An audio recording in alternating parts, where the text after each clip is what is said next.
Morning dears, बात करते हैं गोल्ड की पोजीशन की। पहले हम अपनी कल की एनालाइज के हवाले से बात कर लेते हैं।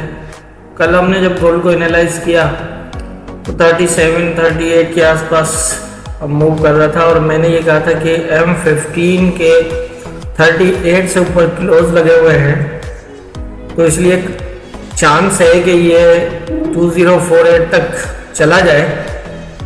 लेकिन ये जब जाएगा जब इसके 2038 के ऊपर जो है वो H1 लगाए तो फिर कंफर्मेशन होगी कि ऊपर जाएगा। और अगर ये यहाँ से रिजेक्ट होता है तो ये यहाँ तक आएगा 201516 के आसपास।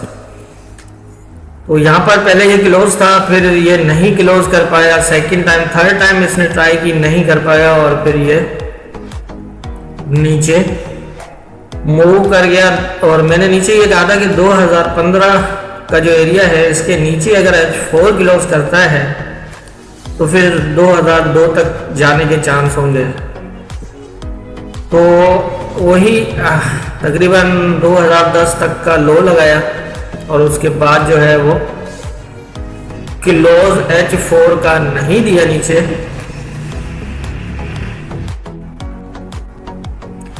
और क्लोज ना देकर ऊपर ही स्टे कर रहा है अभी तक। और मेरा ख्याल है कि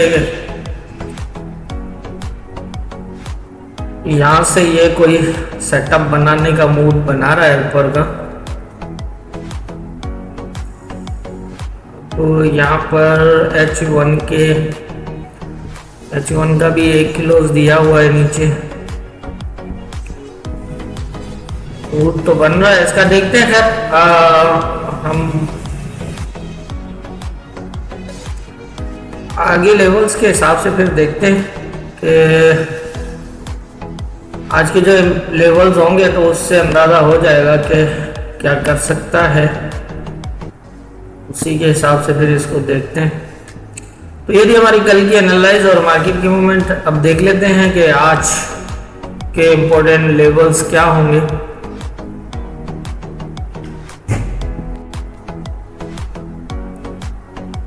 आज की जो इम्पोर्टेंट लेवल्स है उसके हवाले से अगर हम बात करें तो अपसाइड जो है वो 2028 से लेकर 2032 का एरिया इम्पोर्टेंट है। यहाँ से नीचे ब्रेक और ऊपर ब्रेक, मतलब ये एरिया वैसे ऑलरेडी अगर हम देखें तो ये एरिया ऊपर भी ब्रेक है और नीचे भी ब्रेक है, मतलब अप और डाउन ब्रेक है ये एरिया। अब इसको अगर इसको नीचे की तरफ मार्केट ने मूव करना होगा, मतलब क्योंकि अब यहाँ 2015 वाला जो एरिया था उसके नीचे H4 का क्लोज नहीं है, तो इसलिए यहाँ पर अब क्या पोजीशन बन सकती है हम थोड़ा सा इस तरह लगा सकते हैं अंदाज़ा। वैसे देखा जाए तो 1 2 यहाँ तक आता है, 1 2 3 4 एक सेलिंग तो ये करेगा थोड़ी बहुत। लेकिन अब देखना ये है कि ये इस एरिया को रिएक्ट क्या करता है, क्योंकि जो इसको रिएक्ट करेगा उसी के हिसाब से फिर आगे की मार्केट की मूव के चांस होंगे। अगर तो ये प्रॉपर टेस्टेड रहा, ज़्यादा काफ़ी चांस है कि ये यहाँ तक जाए। अगर ये इसको प्रॉपर टेस्टेड रहा तो ये एरिया ब्रेक कर जाएगा, लेकिन वेट करिएगा 13 से नीचे H4 के क्लोज का या फिर स्टे का इस तरह से, और फिर शायद ये थोड़ा सा आप जाए या फिर सीधा भी चला जाए, क्योंकि ये पहले ब्रेक कर चुका है तो इसलिए सीधा भी जा सकता है।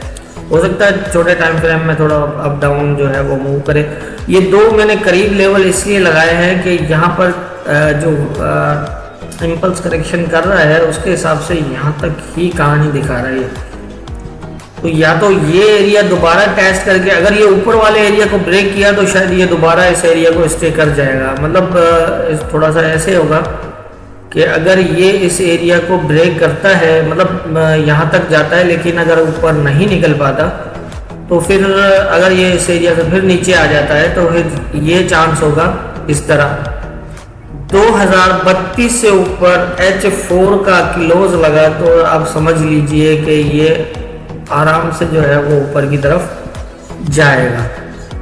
2032 के ऊपर अगर H4 क्लोज करता है, अगर ये सीधा ही यहाँ से जाके मतलब इसके ऊपर क्लोज कर देता है तो फिर जाना इसका मुश्किल होगा वहाँ तक।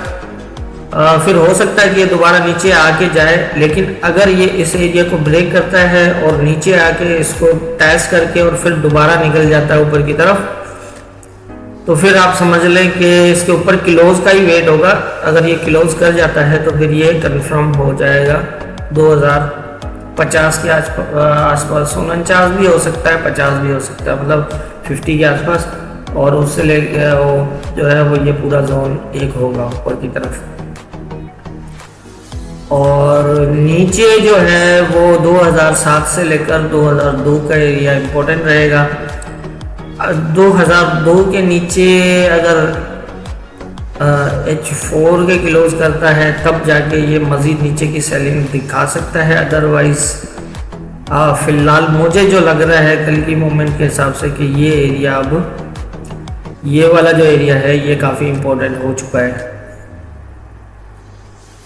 यहाँ से सेलिंग के चांस इस एरिया से ज़्यादा नीचे के फिलहाल नज़र नहीं आ रहे। हो सकता है कि ये ऊपर निकल जाए यहाँ से। अब यहाँ पर जो पोजीशन है वो मैंने आपको बता दिया, तो काफ़ी चांस है कि ये 2028 तक जाएगा, 28 और 32 तक। अगर इसको डायरेक्टली ब्रेक करता है और ऊपर स्टे करता है तो फिर बाय नहीं होगा। अगर एक किलो ऊपर कर भी गया ना H4 का, तो दूसरा ये नीचे कर जाएगा और ये फिर स्लो नीचे आ जाएगा। लेकिन ये कंफर्म हो जाएगा कि फिर ये यहाँ से यहाँ तक की एक बुलिश मूव लगने के बहुत ज़्यादा चांस हो जाएंगे। और अगर ये इस एरिया को प्रॉपर टेस्टेड रखता है, इट मीन्स कि ये 2028 वाला एरिया जो है इसको टेस्ट करता है, जिस तरह बिल्कुल प्रॉपर टेस्ट करता है, या इसके नीचे से अगर ये निकल आता है जैसे ये हुआ यहाँ पर, ये आप देख रहे हैं यहाँ पर पहले इसने ये इस तरह कैसे बिल्कुल प्रॉपर टेस्ट किया, तो ये मतलब प्रॉपर टेस्ट करा तो यहाँ तक आया। ये देखें यहाँ पर प्रॉपर टेस्ट करा तो यहाँ तक आया। इसी तरह से अगर ये इस एरिया को करता है तो फिर ये नीचे वाला ब्रेक भी हो सकता है, फिर ये यहाँ तक आ सकता है, क्योंकि ये ऑलरेडी ब्रेक है, फिर ये इसको सपोर्ट देना मुश्किल हो जाएगा। लेकिन अगर ये इस तरह शेडो ब्रेक करता है या फिर ऊपर तक भी कैंडल ले जाता है तो फिर ये समझ लीजिएगा कि ये एरिया इसको एज ए सपोर्ट आराम से देगा और यहाँ से फिर जो है बाई की मूव अच्छी लग सकती है।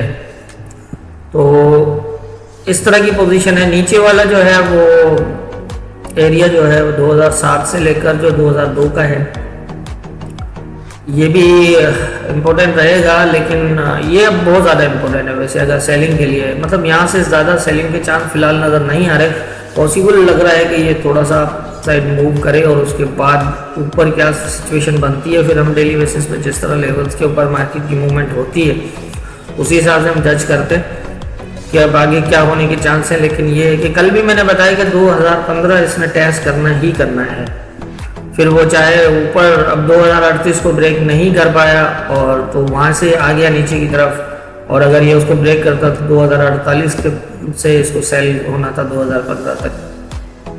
अब 2015 को प्रॉपर टेस्ट करता तो यहाँ से ये दोबारा यहाँ तक भी जा सकता था दोबारा।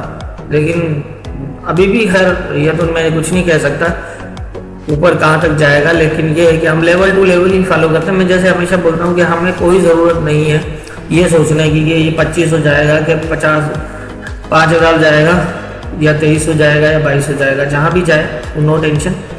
हमें लेवल टू लेवल ही मार्केट को फॉलो करना है डेली बेसिस पे।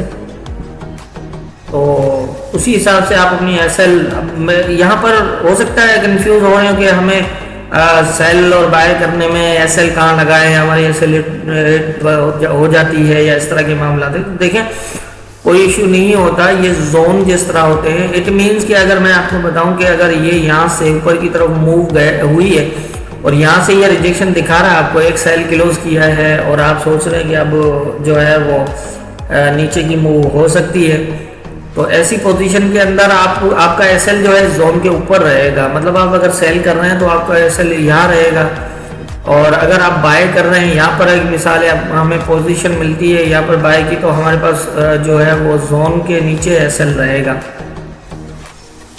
ये मतलब जोन जो है इसके नीचे एसएल रहेगा और हम यहाँ से बाय करेंगे। ये इसलिए यही जोन का बहुत ज़्यादा बेनिफिट एक ये होता है कि हमें एंट्री बिल्कुल लेवल के ऊपर मिलती है और लेवल टू लेवल ही मिलती है। दूसरा ये कि हमारा एसएल बहुत छोटा लगता है।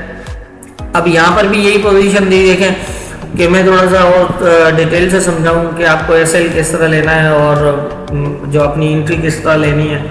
तो हमें कल की अगर मैं पोजीशन की बात करूं तो कल जो पोजीशन थी उसके हिसाब से अगर हम देखें, मैं छोटा टाइम फ्रेम लगा के आपको दिखाता हूं। मैंने M15 को लिया है, नीचे आया, एक ब्रेक क्लोज किया, लेकिन एक ऊपर टॉप ब्रेक क्लोज किया। अब इट मीन्स यहाँ पर ये शो कर रहा है कि मैं जो है वो बुलिश होने का मूड रखता हूँ, मतलब यहाँ से ज़्यादा सेल होने के चांस नहीं है। ये दोबारा नीचे आया, आप वेट करें। जब ये इस एरिया से ऊपर, मतलब 2015 से ऊपर इसने 2 क्लोज कर दिया, उसके बाद देखें स्टे कितना है, 1 2 3 4, मतलब ये यहाँ पर इन 4-5 कैंडल्स के अंदर ये कंफर्म कर रहा है कि मैं ऊपर जाऊंगा। तो हमें हमारी एंट्री इन कैंडल्स में से कहीं भी बनती है और हमारी जो एसएल है वो इस जोन से नीचे लगती है, जो प्रॉपर मतलब होगी 50 पिप तक की लग रही है ज़्यादा से ज़्यादा। मतलब यहाँ 17-18 अगर आप लेते हैं तो यहाँ तकरीबन जो है वो 13 की एसएल लग रही है, या 12 की लगा लें। तो अगर अब 60 पिप भी लग रही है तो आप देखें कि अगर 18 से बाय है तो ये 24 तक जा चुका है, मतलब 60 पिप जा भी चुका है। तो सेफ साइड है ये, तो जब तक कंफर्मेशन ना हो तो आप वेट करें। अगर कंफर्मेशन, हालांकि इसको एसएल यहाँ भी लगा सकते हैं लेकिन ये इतनी सिक्योर नहीं होगी, ये फिर भी पॉसिबल है कि इसको शेडो मार के फिर चला जाए, लेकिन ना ये कंफर्म तो यहाँ कर ही रहा है कि मैं बाय होऊंगा। लेकिन ये कि आप ये एसएल यहाँ पर सिक्योर है। तो आप जैसे ये इसके ऊपर स्टे दिखाया है इसने, ऐसे एकदम सीधा तो नहीं जाता ना, मार्केट ऐसे लेवल टू लेवल मतलब फॉलो करती है सारे, एकदम तो कोई सीधी मूव तो नहीं लगती। तो इस तरह मैंने पहले भी ये कई बार बताया हुआ है कि एसएल किस तरह लेनी है, एंट्री किस तरह लेनी है और पोजीशंस कैसे मतलब देखनी है M15 के हवाले से है, इनके हवाले से। तो ये थी हमारी, ये है हमारे आज के जो इम्पोर्टेंट लेवल्स हैं और उसके हवाले से जो मेरी समझ है उसके हिसाब से मैंने बता दिया है। बाकी अब होना क्या है ये तो ऊपर वाला बेहतर जानता है। तो वहाँ में याद रखिएगा।